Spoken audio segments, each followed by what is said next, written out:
अस्सलामुअलैकुम वरहमतुल्लाहि वबरकातुहू। बिस्मिल्लाहिर्रहमानिर्रहीम। मैं डॉक्टर हाफिज़ अब्दुस्तार अंजम, आप देख रहे हैं डॉक्टर हाफिज़ एएस क्लिनिक यूट्यूब चैनल। दोस्तों, बाज़ लोगों के मुंह में थूक की मिक़दार इतनी ज़्यादा बढ़ जाती है कि उनको कंट्रोल करना या बैठना बहुत ही मुश्किल हो जाता है। इसकी मैं आपको तफसील बताऊंगा, ये क्या वजूहात हो सकती हैं। ये बीमारी नहीं है, एक अलामत है, इसके पीछे कोई और बीमारी होती है।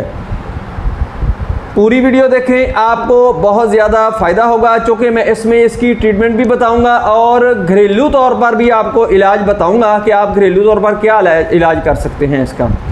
दोस्तों, सबसे पहले तो मैं आपको बच्चों का जिक्र करूँगा कि बच्चों में जब दांत निकालने का दौरानिया होता है तो उस वक़्त उनके मुंह में पानी की मिक़दार ज़्यादा बढ़ जाती है।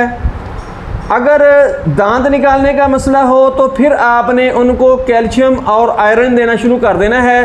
होम्योपैथी में कैल्शियम क्या है, कैल्केरिया फास 6x में आपने लेना है और एक एक गोली सुबह दोपहर शाम उसको बच्चे को देना शुरू कर देनी है।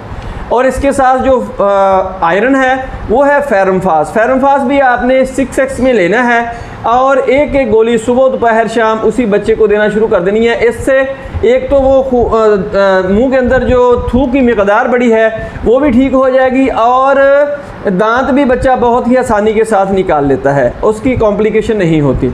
बाद लोगों के जो गम्स होते हैं, यानी हमारे जो मसूड़े होते हैं या दांत होते हैं, इनमें कोई इन्फेक्शन होता है, प्रॉब्लम होती है, इसकी वजह से भी जो हमारे सल्वरी ग्लैंड्स होते हैं, यानी थूक पैदा करने वाले जो गुदूद होते हैं, वो थूक की मिक़दार बढ़ा देते हैं, यानी थूक ज़्यादा पैदा करना शुरू कर देते हैं, ज़्यादा प्रोडक्शन उसकी हो जाती है, जिसकी वजह से मुंह में थूक की मिक़दार बढ़ जाती है। अगर इस किस्म का मसला हो तो फिर इसको मद्देनज़र रखते हुए आपने इसकी ट्रीटमेंट करनी है और इसके लिए आपने मेडिसिन लेनी है मर्कसाल 30 ताकत। मर्कसाल 30 ताकत में आपने लेनी है सुबह दोपहर शाम 5-5 कतरे। अगर बच्चा हो तो इसको आपने एक एक कतरा देना है। बाद लोगों को पेट के कीड़े होते हैं जिसकी वजह से उनके मुंह में थूक की मिक़दार बढ़ना शुरू हो जाती है और आँखों के गिर्द हल्के बन जाते हैं। कई बाद लोग जो होते हैं उनकी भूख की मिक़दार बढ़ जाती है, यानी भूख ज़्यादा लगना शुरू हो जाती है, और बाद लोग जो होते हैं उनकी भूख मर जाती है, यानी भूख कम हो जाती है, ख़त्म हो जाती है।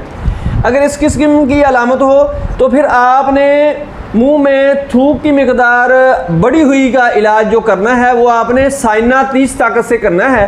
साइना 30 ताकत आपने लेनी है सुबह दोपहर शाम। बड़ों के लिए आपने 5-5 कतरे इसके इस्तेमाल करवाने हैं और छोटे बच्चों के लिए आपने एक एक कतरा सुबह दोपहर शाम इस्तेमाल करवाना शुरू कर देना है।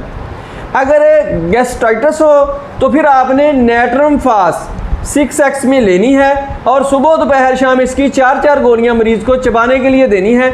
यानी मैदे की सोजश जब ठीक हो जाएगी तो ऑटोमेटिकली उसके साथ जब थूक की मिक़दार बढ़ी हुई का कनेक्शन होगा तो वो ऑटोमेटिकली ख़त्म हो जाएगा। और लबलबा पंक्रियाट अगर है तो उसका भी इससे नेट्रम फास और नेट्रम फास सल्फ आपने दोनों देनी है 6x में 4-4 गोलियां सुबह दोपहर शाम। इससे लबलबे का मसला और गैस्ट्राइटिस का दोनों ठीक हो जाएंगे। दोनों अगर ठीक हो जाएंगे तो थूक की जो मिक़दार है वो ऑटोमेटिकली ठीक होना शुरू हो जाएगी। इसके बाद आता है हामला। जब प्रेगनेंसी होती है तो उस वक़्त औरत का जो निज़ाम इंहिज़ाम होता है, यानी डाइजेस्टिव सिस्टम जो होता है, उसमें काफ़ी चेंजिंग आ जाती है, एसिडिटी पैदा होना शुरू हो जाती है। तो उस वक़्त औरत के मुंह में भी पानी की मिक़दार, थूक की मिक़दार ज़्यादा बढ़ जाती है और बाज़ दफ़ा ये भी होता है कि मतली और कै भी होना शुरू हो जाती है। उसके लिए आपने इस्तेमाल करवानी है सेम्फोरिकार्पस। सेम्फोरिकार्पस आपने 200 ताकत में लेनी है। सुबह दोपहर शाम 5-5 कतरे आपने उसको इस्तेमाल करवाने हैं और इसके साथ आपने एपिकाक 200 ताकत में लेनी है और सुबह शाम आपने उसको 5-5 कतरे देने हैं। जो प्रेग्नेंट औरत होगी उसकी वो एसिडिटी जो होगी वो भी ख़त्म हो जाएगी, उसकी मतली, वॉमिटिंग वगैरह, नोज़िया वगैरह जो होगा वो भी ख़त्म हो जाएगा। इसके साथ अगर आपके पास कोई भी मेडिसिन नहीं है, आप बाज़ार से मेडिसिन परचेज़ नहीं कर सकते या आप ऐसी जगह पे हैं लेकिन आपके घर में किचन तो होगा, किचन के लिए मैं आपको मेडिसिन बता देता हूं कि किचन से आपने मेडिसिन उठानी है, वो आपने इस्तेमाल करनी है। ये मुंह में जो थूक की मिक़दार बढ़ चुकी है वो उससे ठीक होना शुरू हो जाएगी। वो आपने क्या करना है, वो है दालचीनी। दालचीनी हर एक किचन की आइटम है, हर एक किचन में मौजूद होती है।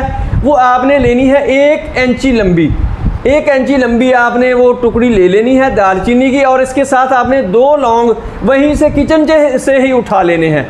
बेहतर तो यही है कि आप वैसे ही चबा लें इनको। अगर वैसे आप चबा नहीं सकते तो फिर आपने ऐसे करना है कि 1.5 कप आपने पानी का लेना है, वो आपने चूल्हे के ऊपर रख लेना है। जब 1 कप रह जाए उसमें से तो फिर आपने उसमें हस्बे जायका थोड़ी सी चीनी डाल लें या शहद डाल लें, वो इस्तेमाल करते रहें सुबह दोपहर शाम। इससे आपके मुंह में जो थूक की मिकदार बढ़ चुकी है यानी हाइपर सलाइवेशन हो चुकी है, वो इससे ठीक हो जाएगी।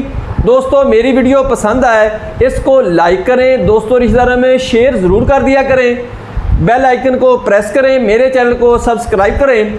अपना ख्याल रखें, stay connected, stay happy, stay healthy. अल्लाह हाफिज़, अस्सलामु अलैकुम।